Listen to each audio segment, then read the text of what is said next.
My research has been focusing on the tiny house movement. There's a lot of potential for utilizing tiny houses to address homelessness.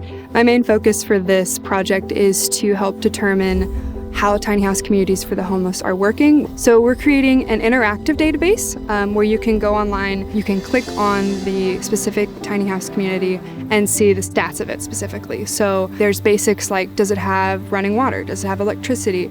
Having that information right at their fingertips will enable them to see what are we doing right?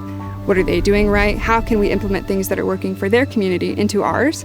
I have found the students at Missouri State to be really hardworking. A lot of them are first generation, really great attitude. I can't say enough about our students at Missouri State. There's just some genuinely good people in the program that I'm in, and I think that that's all you can really ask for besides a great education is to make great connections.